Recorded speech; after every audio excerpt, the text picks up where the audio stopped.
wrong was that I wanted a masculine man in my life and I was not being my feminine self. This point in my life helps me to understand anything that I might be going through that I feel unworthy of, that I feel I'm trying to make it happen and it's not working. Hi, I'm Rachel and I'm a feminine energy life coach. I help women empower them to feel their most authentic and fulfilled self. On this channel, I talk about feminine energy and how we can balance that with our masculine energy. I talk about spirituality and how we have so much more power inside of us than we realize.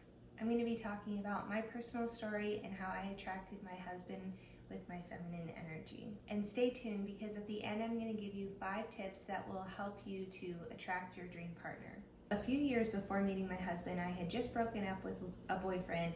I had joined the military, and then after my training I moved on to college, and by the end of my senior year I was still not dating anyone. I felt like something was wrong with me, that I couldn't I couldn't bring someone into my life that wanted to be with me.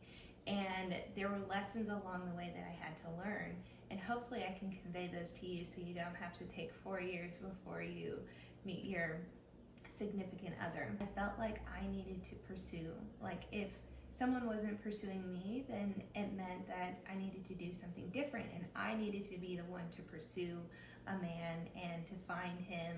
And where I went wrong was that I wanted a masculine man in my life and I was not being my feminine self to attract that, to trust that that masculine man would come into my life and pursue me, because I felt unworthy about myself.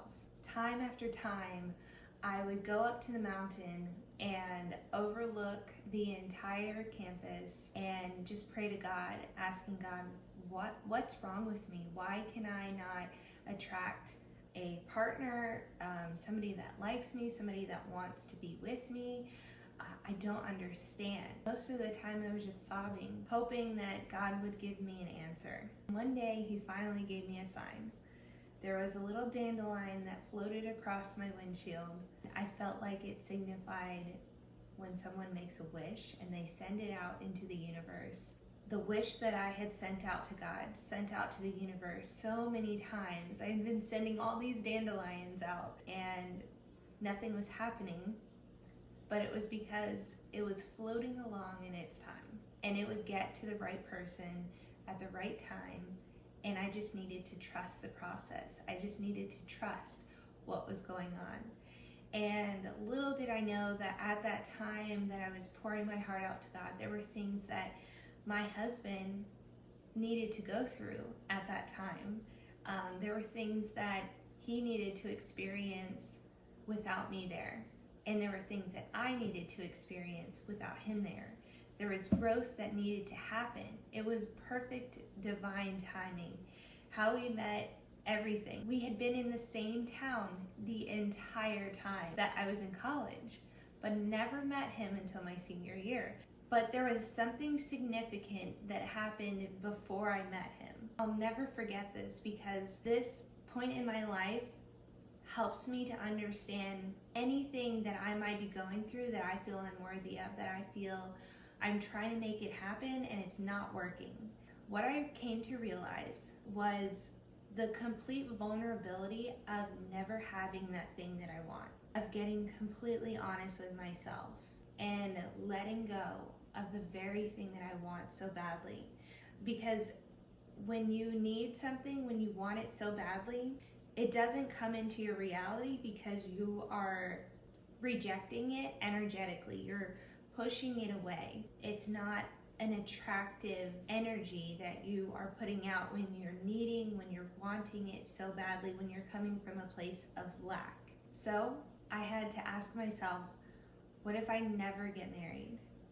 What if I'm single for the rest of my life? At that moment, I just had to feel into it and know that no matter what, I can be happy. I can be happy with myself, with my relationship with God, with what I know about God and the universe. I can be completely content, and I don't need another person to complete me. I had to genuinely be in that place of letting go. And then a few months later, I just felt like I needed to make a change about myself. I decided to take my mom's advice and start having fun with life. Start enjoying everything around me, and if someone wants to pursue me, if someone wants to date me, don't push them out, don't reject them, just have fun and see what happens. That was her advice, and that just scared me to pieces, because I'm like, well, what if I hurt them? Like, what if they want to date me and we start dating and then I hurt their feelings? And that did happen, but everything was okay. I was able to be completely myself. I was able to flow with life, be in my feminine flow and energy. At that time was when my husband started to kind of notice me and want to pursue me.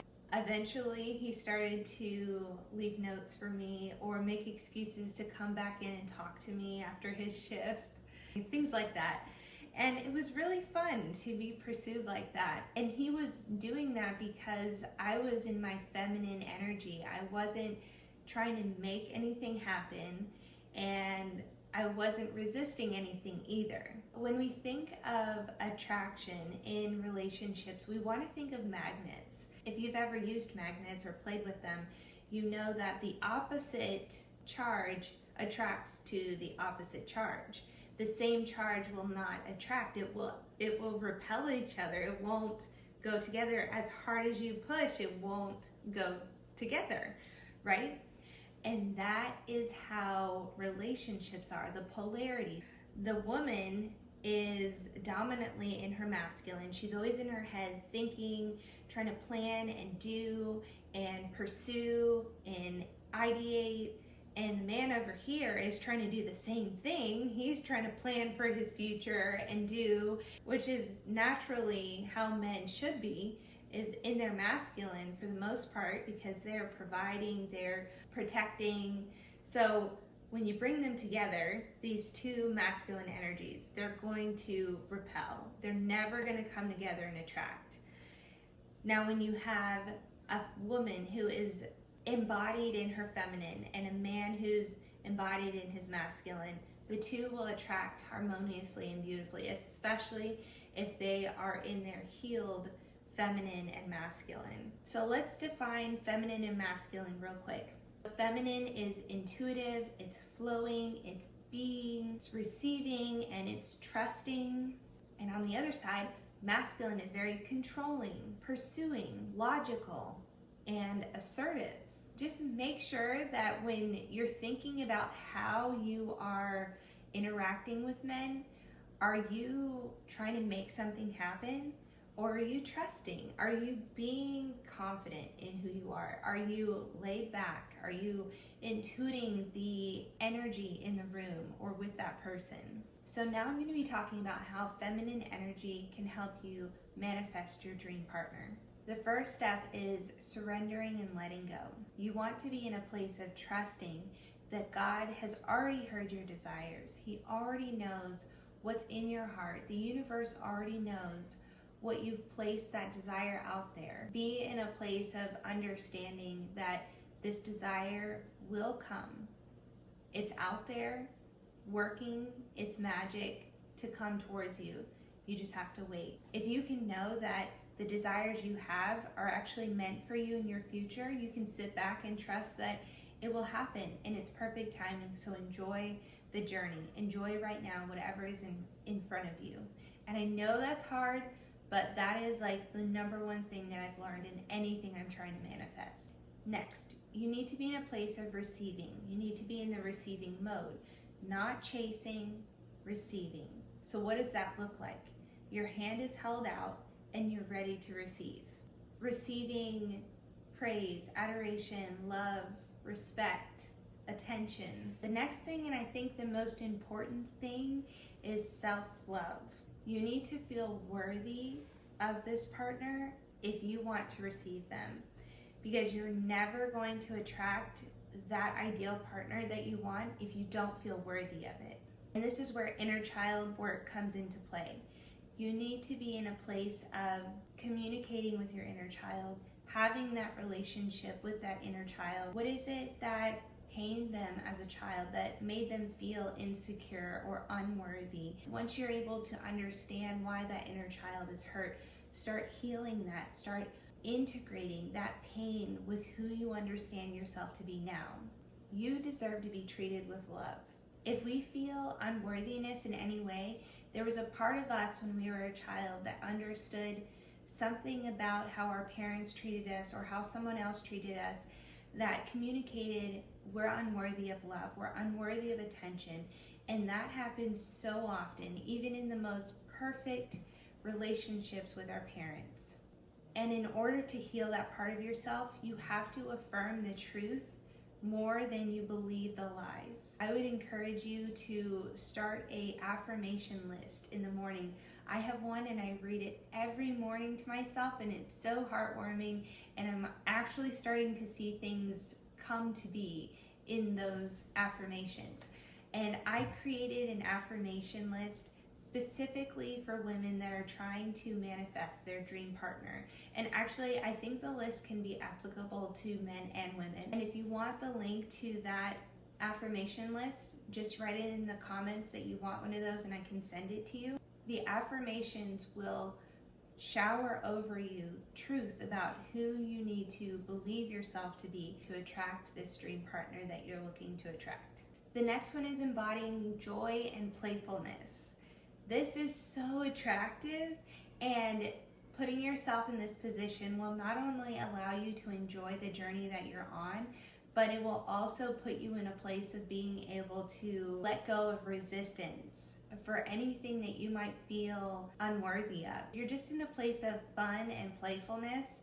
You're not really thinking in your head. You're more so just being like a child. And that's a beautiful thing. It's very attractive to be in this playful nature. And this will help you tremendously. When you are trying to embody playfulness, think about this. I just learned this from a TED Talk recently, and I take it with me all the time now. So when you see the blue sky, you know that it's always there, right? Even when the clouds are covering the sky, the blue sky is still there. You can go through the clouds and see that the sky is blue. So that's how you are on the inside. There is a true blue sky within you. There's a true nature about you that's always the same. And it's always beautiful. And its essence is so abundant and attractive. Know that whenever you kind of feel a little uncomfortable or a little lack of confidence, whenever you're going into a situation, just know you have that blue sky and you can emanate that whenever you choose. And then there's inner alignment. You want to focus on becoming the best version of yourself. Who would that version of you be who is with that person that you want to be with? And if you could have anyone, if you could be with anyone, what would they be like? I wrote multiple lists of who I wanted my husband to be like.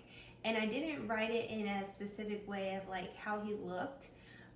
It was more so just like attributes that I wanted him to be like. And I went check, check, check, check, check. If you write a list and you keep revising it based on who you believe you can attract, that's gonna be so juicy and so powerful. So based on this list, who would you be? Who would that ideal partner be attracted to?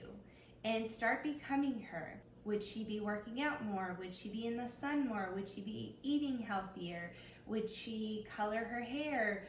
Or would she do her nails? You want to make sure that you're doing things that are authentic to who you are.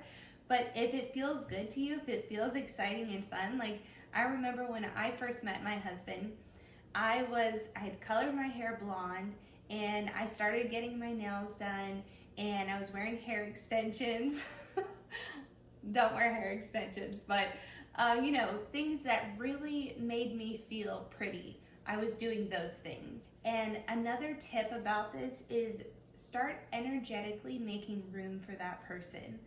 I've heard it said where if you sleep in a bed that's big enough, sleep on one side so that you're energetically making space on the other side of the bed for that partner. Thinking about things like that will energetically make space for them to come into your life. All right, so here are the 5 tips that I promised. First, practice gratitude for the love that you already have in your life currently. So whether that's your parents or your friends or anybody in your life who is love to you, even if it's just your pet, be grateful for that love and express gratitude to God and the universe every single day for it. Because gratitude is the most powerful energy that will bring abundance, more abundance to your life. Number 2, release the need for timelines. Enjoy the journey. Trust in divine timing, because it is. It's perfect just the way that it is, no matter what's going on. Just trust that everything is working out perfectly just as it should, and enjoying the journey is part of our existence here on this universe. Number 3, engage in activities that connect you with your body. So whether that's dance, exercise, yoga, self-care rituals, things like that. What can you do to connect yourself to your body? Because your feminine energy resides in your body and your masculine energy resides in your head. So you want to get into this space of getting out of your head and into your feminine energy. Number 4, visualize your dreams without being attached to the outcomes. So this is where that list comes into play. Make a list of what you want this ideal partner to be. I would encourage you to read it to yourself before you go to sleep, and then as soon as you wake up, and do that 3 days in a row, and then put it away. Put it somewhere safe where you can find it, but just put it away so that you can get to a place of trusting the outcome. Number 5, surround yourself with examples of love, whether that's with friends or family or your environment. Get into a place, into an environment that makes you feel good, that inspires you to find that love that you desire, because that will help you to understand what you would like, and it will get you in the vibration of manifesting, of being that energy for that person that you desire. Now, here are some common blocks that keep us from manifesting in our feminine energy. Fear of being vulnerable. It's essential for us to be in a place of vulnerability to receive love. Overdoing, which is masculine. Trying too hard, chasing, controlling, all of those things block the feminine energy from naturally flowing. Now, here are some common blocks to feminine energy in manifesting. Limiting beliefs. I'm not worthy of love. There are no good partners out there. Whenever you come face to face with these limiting beliefs, I encourage you to write them down and make them as visible as possible so that you bring it from the darkness to the light and understand that this is not true and what is true. Transform that limiting belief and make it something new, something true, and something that is authentic to you. I didn't mean for that to rhyme. All right, so in conclusion, we want to be in a place of trust. We want to be in a place of receiving, be in a place of self-love and feeling worthy of this love that we want to attract. Joy and inner alignment. I encourage you to share your manifestation goals in the comments below. When we speak it out to the universe, it vibrates throughout the universe. Next, reflect on your own energy and how you can shift from this masculine energy to this feminine aligned self that will attract your dream partner. And if you haven't already and this video is helpful for you, please give it a thumbs up. And if you want to hear more about feminine energy, manifestation, and relationships, please subscribe. Shows me that you like this content and you want to see more of it. And if you feel like you need deeper guidance in relationships, manifesting, or just being aligned to your divine feminine energy, I have a link in the description for my coaching, so please reach out if you feel so called. Thank you so much for watching, and I hope you have a blessed day.